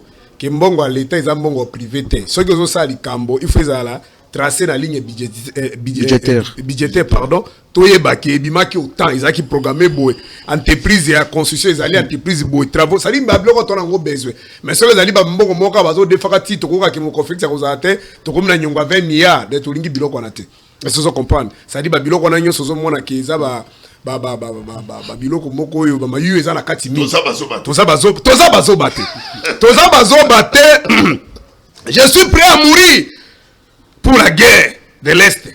Et mon mandat sera considéré comme un mandat nul si je ne parvenais pas à éradiquer l'insécurité qui se vit dans la partie orientale. Voilà, toza bazo bate. Toza bazo bate. Bokoyeba salaire nanga soki na pouvoir. Voilà pe toza bazo bate. Toza bazo bate. Na kosala, ça dit mutu normal à cause à des mandats. Toza bazo bate. Toza bazo bate. Constitution eza mabete. Kabila nde problème. Toza bazo bate. Wana biso tona ba vidéo ka. Toza bazo bate pour vidéo tilo toza nango. Toza bazo bate pour na sili ça pour abandi ko silika déjà. Non. Na kosala Congo. Allemagne d'Afrique. Toza bazo bate tozila. Koko sa biso te to bazo bate. Na koko misabino ba millionnaire na suki na no wana. Biso to bongisa kaka. Toza bazo bate. Ba pano botika ngo kaka. Toza bazo bate. Obelo ko senga sous passe. Avion comme le roi Kinshasa, Bruxelles, Kinshasa, tout le monde a mon kala. Mawa. Obelo ko salinga passe ndeko. Na moni ba komi en Angleterre est maîtrisable. Et c'est beaucoup d'attendre honnêteté intellectuelle. Petit na ngai Kamizelo aye na slogan aye. Bozu bokangiye. Mais après bozu yango bochele monde ko feti seked. Ende ko winner. Tout le monde a Mitterrand très rapidement hein, parce que na épargné qui on a débat mais je pense que tout cette mission dans ma cambo to etolo ba invitation ya Evariste Ndayishimiye atindeli C64 atindeli Senko atindeli SCC na l'année José Makila qui a critiqué médiation na ye alors le badega que yé moko d'abord acteur majeur il y a crise comme l'émission. Que pensez-vous? Est-ce qu'on peut trouver une résolution? Espoir on a vu que la paix sans souci Kabila ou bien Kabila aussi est important par rapport à la situation de ton Alexa. Ndeko Yves, merci beaucoup pour une question très pertinente. Pour analyser la question de l'Union. Parce que en politique, il y a ce qu'on appelle par l'hypocrisie. Je vais dire quoi par là? Est-ce que rapport il y a marche, il y a opposition, automobile directement d'Aïchimi, après si opposition congolaise invitation. Mais répondre est avant invitation. Non.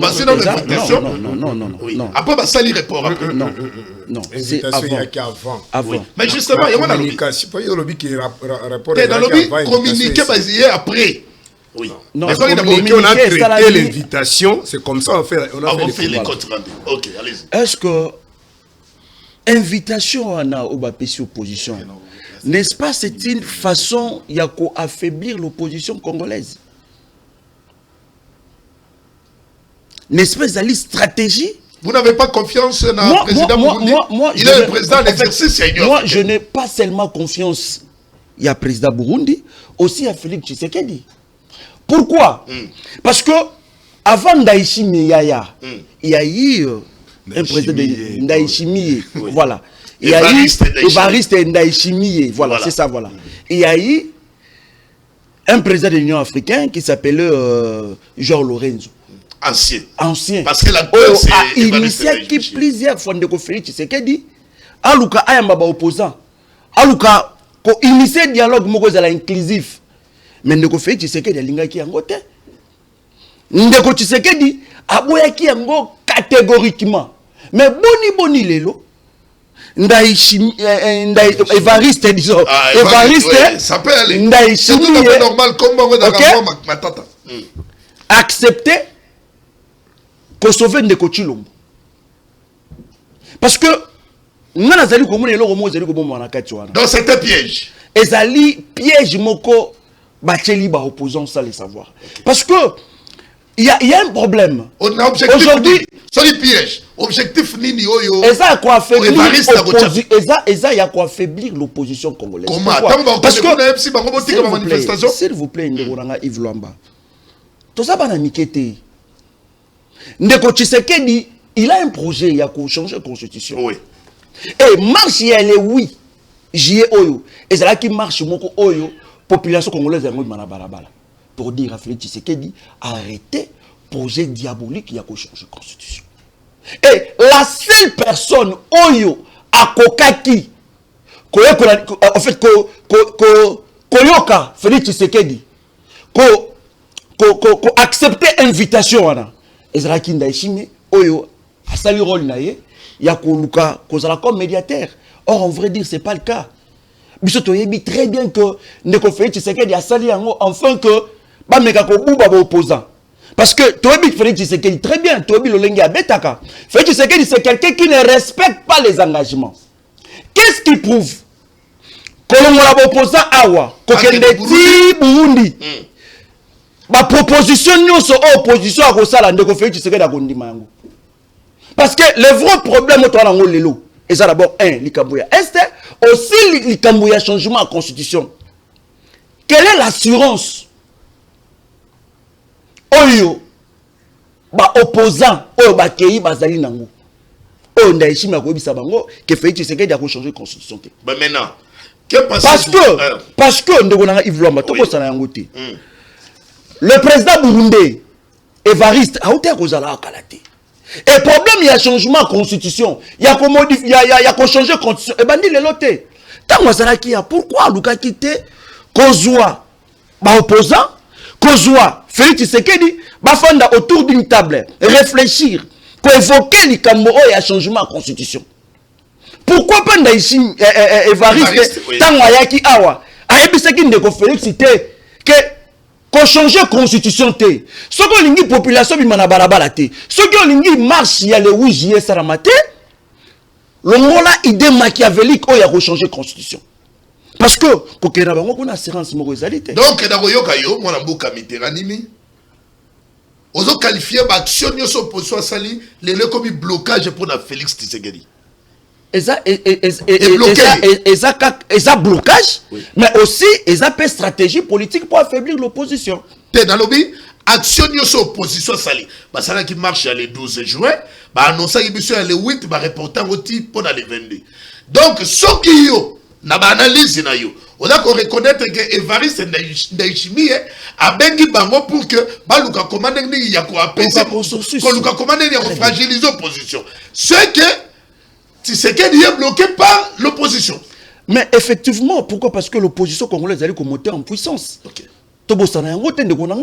La fois dernière, au Monaki, mot d'ordre et opposition, après ça qui, les Cambouis ville morte, même le président de la République, où ils allaient institution, Abima quitté.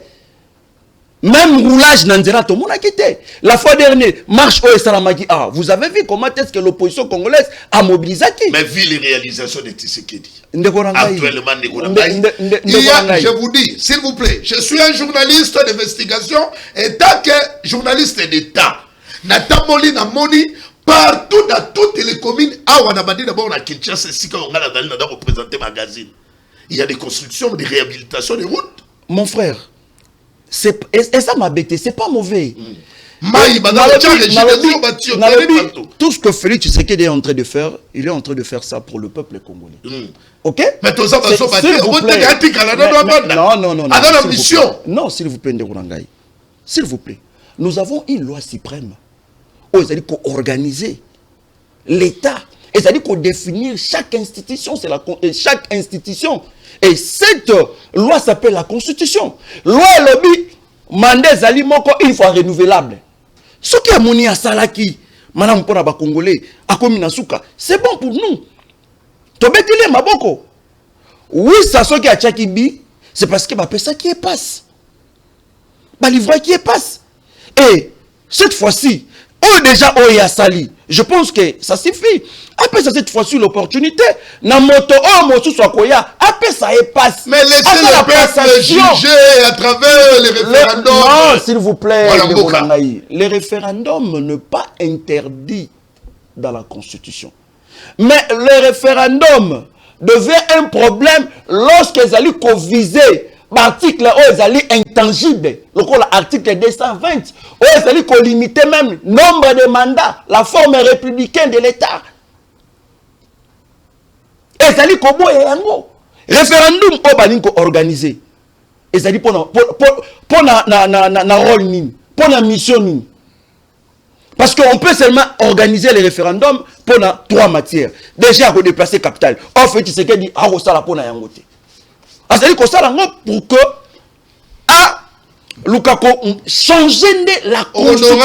Honorable Peter Kazali a échangé avec Martin Fayoulou à l'objet même la constitution de France va changer. Ndegorangai. France est un état mosusu. Mais justement. Non, France est un état mosusu. Non, mais état moderne. Non, s'il vous plaît, Ndegorangai. Ce qui Kabila a changé la constitution, UDPS et Télémélaki, on a un problème d'homme, non un problème de texte. Cela veut dire que la même maladie, ça dit qu'on continue. Je donne raison à Bahati Lukwebo. Depuis quand la constitution peut bloquer une personne et de faire avancer un pays? Non, il a fait sa part des choses. Laissons cette fois-ci l'opportunité à une autre personne. Or, il y a une vision politique enfin que le Congo a développé. Très bien, merci. Pourquoi tu sais que Azali n'a pas ça à comme roi na Katia Congo? Période, tu es un roi de Géleka. Mobutu Soko mi ben un roi, mais tu sais que a koki comme ben un roi te. Je pense que le moment est venu. Neko Chilombo, il a des choix. Soit de faire respecter la constitution, et tant que Yemor Azali grand de bon fonctionnement aussi, Azali Moto et Sengeli a veillé à ce que cette constitution, elle a la respecter. Très bien. Yami Balé, soit a démissionné. Soit à mon comme Azali incapable. Il y a qu'on régler les problèmes qu'on traverse dans le Congo. Il peut déposer sa démission. On a resté avec 5 minutes, mais il y a les rapports. Il y a Nations Unies. Cette fois-ci, Kabila, on veut réorganiser les choses dans M23. Et malgré cette information dans la conditionnelle, mais on cite le nom de Kabila. Il paraît-il que Kabila compte prendre les bateaux de commandement. Dieu merci parce que conditionnel. Donc rien ne mais on regarde, il y a multiples sorties médiatiques de Kabila. Kabila reste un homme d'État. Kabila reste une personnalité plus proche de faible. Et Kabila a outé déjà. Les problèmes autour de la Congo, c'est Ndeko Félix Antoine Tshilombo. Non, mais plusieurs rapports textes Kabila et à connivence avec les M23. Je l'ai toujours dit. En politique, il y a plusieurs possibilités d'aller même acheter des médias étrangers. C'est possible, tu sais que nous avons financé les médias. C'est possible. L'ennemi permanent Félix Tshisekedi selon Yé et Zalaka Kabila. C'est pas Kabila. Vous êtes en coalition avec C64? Moi, je ne suis pas avec les C64. Je reste opposant. Je reste analyste politique. Quelle est la raison? Parce que Kabila aussi c'est un opposant. Pourquoi Bino Bolingi ko s'alliété na C64? Je pense que ce que Tali histoire à Congo, la coalition est Salama Ebele. Même à l'époque, il y a eu une coalition, si je ne me trompe pas, Union sacrée de l'opposition. C'était créé en 1994. Oyo, l'IDPS et Sangana, la parti politique, pour combattre la dictature, pour combattre Mobutu. Et je pense que mon résultat. Aujourd'hui, nous avons encouragé Bandeko à C64. Baki na démarche na bango. Bisope. Nangambu na biso bato na kata C64 te to allez peut continuer na ba démarche na biso démarche na biso zali nini ya côté remela la dictature comment na minduki te to côté la dictature na mandoki te non mais ya bango to mona ba ko initier ba marche oya bino sikoyo bo tele melango comment na bino bo marrer la route aux la comment lolenge ozali koloba en fait lolenge ozali koloba comme si je suis na kati FCC. Moi je ne fais plus partie du FCC. Merci donc pour n'achiter ngonanga Ivlamba. Voilà. Je pense que bandegonanga à C64 bazala très vigilant dans Ndeko Félix Tshilombo. Parce que c'est depuis 2022 l'opposition congolaise et bandaki kosenga dialogue. Mais Félix Tshisekedi alingaka yangote. Je m'en souviens encore à cette époque. Bunagana ezalaki à peine occupé. Na juillet 2022. L'opposition congolaise basenga Félix Tshisekedi tout fan d'organiser dialogue afin que tout traiter crise politique sécuritaire autour de la Congo. Mais Félix alinga ekoloka yangote. Mais nous allons informer les téléspectateurs. Aujourd'hui, nous avons avancé. Il y a des Congo n'engé pas zali koya. Et comme il y a un merci mon avocat, merci. Merci. Maître Winner dans 4 minutes parce qu'on fait Jacine. Motuna libosé dali nanga annonça d'officier Katanga. Motuna mi balé bato C64 ba annonça yibiso marche oh fallait ba quitter na palais de la nation. Est-ce que appel il y a Évariste Ndayishimiye n'est-ce pas que l'élo est pessi kobanga pour que crise comme un pays régional, tout mon implication à président de l'Union africaine, à Bengi, et les catholiques, et protestants, à Bengi n'a pas opposant, bah y a pour que solo là. Merci beaucoup Yves Lwamba. Nazo banana mutuna liboso, Oui. lobi ke nanga azo vise katanga. Za mutuno toninai, metika na ibso teke nanga, na ibso que nanga c'est un circoncis. C'est un circoncis. Nanga ne arrivera pas. Nanga, nous sommes en 2024. Le monsieur a promis le 30 juin 2024, il va fêter ensemble avec nous à Kinshasa. Et nous avons tous vu l'incapacité d'un homme qui s'est manifesté à l'égard de monsieur Nanga. Donc, il aurait dû nous dire ceci, que Kabila, Ngainanga, tous ces gens-là, les conglomérats, deux aventuriers, on va soutenir M. Nanga, ainsi que les abbés Chaud, les consorts, ce sont les incapables congolais. Ils n'ont rien approuvé. Donc, il faut que nous kokatengeka. Quelle est l'opportunité Il ne viendra pas. Maintenant, ça c'était Nanga d'une part, il n'arrivera pas ici, ça doit être noté et ça doit vraiment être retenu éternellement. Même moi je ne soutiens pas ça. Éternellement. Maintenant, il y a Bandeko Babengisa na Bujumbura, na entre guillemets, na invitation, il y a Ndaï Chimie. Yves, nazo tia ba leader politique. Il y a opposition à défi. Moutoumoko a invitation à balancer dans les réseaux sociaux. Ah bon? Ouais. C'est là. Donnez-moi, parce que l'idée d'opposant, on a tout le monde qui est dans Souka, de quoi là, le très important, et puis tu Souka d'ailleurs, à répondre à la question. Et on répondra dans une minute. Donnez-moi image jouée d'un opposant. Allez, au bandit très bien pour que. Na lobby boye, Yves Lwamba, aux journalistes d'État dans la République démocratique du Congo, Naza en face et abandé qu'on a besoin opposition, mais ce ne sont pas tous les leaders. Voilà, bango voilà. Na lobby boye, ba leader wana nyonso zo mona ya opposition. Balongo la Photoshop oyo, baluka invitation. Baluka invitation. OK. Provenant na Ndaï Chimie, ba balancer dans les réseaux sociaux. Tondimake baza invité. Mais bazongi seli c'est ça na donc il a c'est connu comme ça. Bazongi seli c'est ça na passeport mbango pona nini passeport na DG. Ça c'est autre chose. C'est sanga d'ailleurs bon je vais venir là c'est sanga pour na répondre à la question sur la société parce que mamunazo ba oyo c'est pour aider notre peuple. OK. Moi je ne suis pas comme les autres communicateurs, soit comme les autres politiques. Moi je viens avec avec des éléments fiables et les informations vraies. Les opposants qui tu vois là, où il y a Kinshasa, personne a touché à l'invitation. Qu'est-ce qui s'est passé? Docteur Mukwege a recevoir invitation. Yandaï Chimie. A saigner Yandaï Chimie, je ne peux pas venir seul. Tous en a opposant à Kinshasa si je peux faire établir une liste. Tu as pas invitation à Daichi. Il y en a qui a Mukwege. Paul le lieu, on a tu as pas Mukwege. Na sengi kamatia. Ah tu as Mukwege. Mais moi je ne le dérange pas. Allez-y.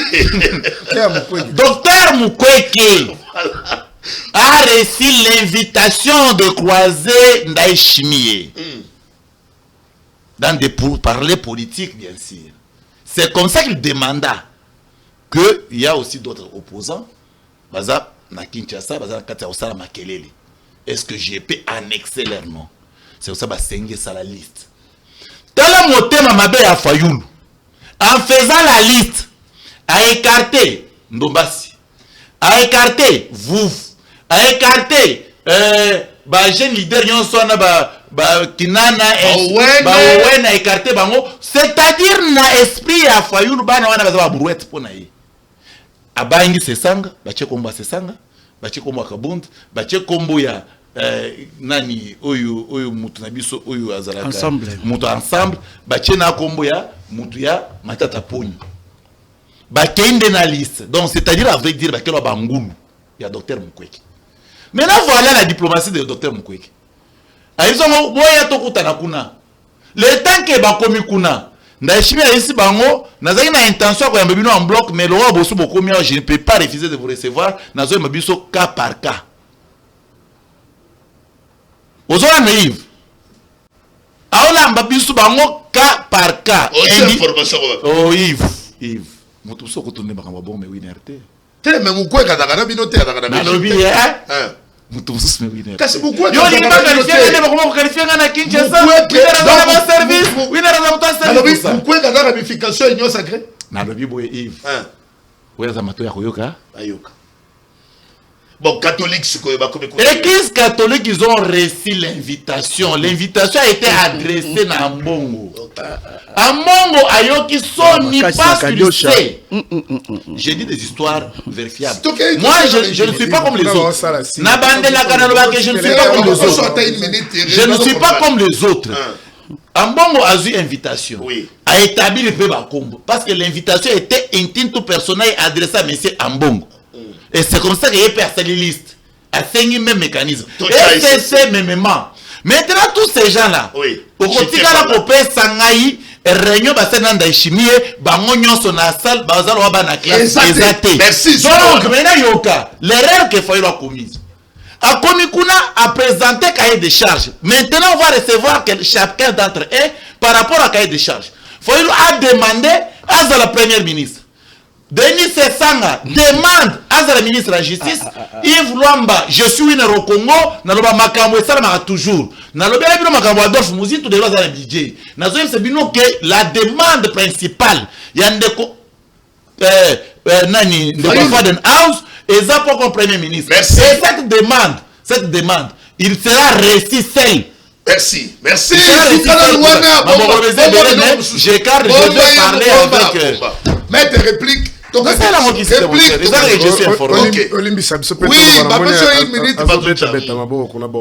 c'est que voilà la vraie raison où le bureau politique est décidé qui pour un débat. Ce sont des débats inutiles, surtout passés avec les gens de l'Union sacrée. Voilà la vraie raison. Alors, ça fait tellement mal, comme on a surtout un niveau de bagage intellectuel, quand il passe dans les débats, fait des histoires comme ça pour que les réseaux sociaux balanda. C'est trop ridicule. Alors, na zo rappelé que bandeko balanda biso bazolanda biso par rapport na ndeko na ndenga zoloba que azo regretté non, likamba ko regretté wana ils je crois vous avez eu na kariso landaki dernière intervention à président Fayulu na espèce ya ndeko Boujakera oyo lobiko tonana tunaki donc je crois des réponses ont été déjà données. C'est que vrai nous ne sommes pas en train de nous sommes pas un groupe armé ou que tolobi tokokoma kaka wana tozokenda. Tozo sala liti tant que ça liti oyo contrairement à l'allégation naïe tant que azo tuni que nanga bia za ko avancer il a fallu que talo ba que non Yves Luamba je te donne ma parole dans une semaine la guerre prendra fin le peuple sera en paix il y a ba kosaka depuis 2024 il a comme akate mais ils oublient que des millions de Congolais sont en train d'errer on parle de plus de 7 millions de Congolais qui vont déplacer interne des viols massifs au Salema les Congolais sont tués chaque jour. Dans les pays frontaliers, si vous avez Telengana, il y a l'essentiel va garder dans Kinshasa, dans les minéraux bazoui dans Katanga. C'est ridicule. Même ceux qui bazoui à Bunagana à Pamba, même à territoire à Pamba. Mais l'espace occupé aujourd'hui est plus grand que 2 ou 3 pays africains. Lui, ça ne nous dérange pas. Conclusion. Donc, en conclusion, il dit que Makambo Azolo Beza Makambo Sianzete, vérité, Zali que comme je vous ai dit tantôt, Tangundashi Mazalaki Awa, son représentant, Akutanaki, na validé, à Sololaki, pour la opportunité, situation où il y a insécurité, ils ont dit pour la déstabiliser sous le régime Mobimba. Et lui-même aussi, directement, indirectement, il est impliqué, parce que il y a un Makambo, même Bobassi Ndougouna Bazo, Karanda Chimite, même Kana Bazako Kana été. Alors, Salaki déjà, à Salaki, point de presse, n'a été à Silana Félix, alors, ceux qui sont sur le plan interne, c'est divisé. Des ordres de côté, instabilité, côté Awa, ça risque d'aller dans tous les sens. Donc, les Congolais, à la confiance, ceux qui bayo kanité les komona tokozala balabala qui n'a parlé de la nation il va recevoir la délégation comme la délégation et c'est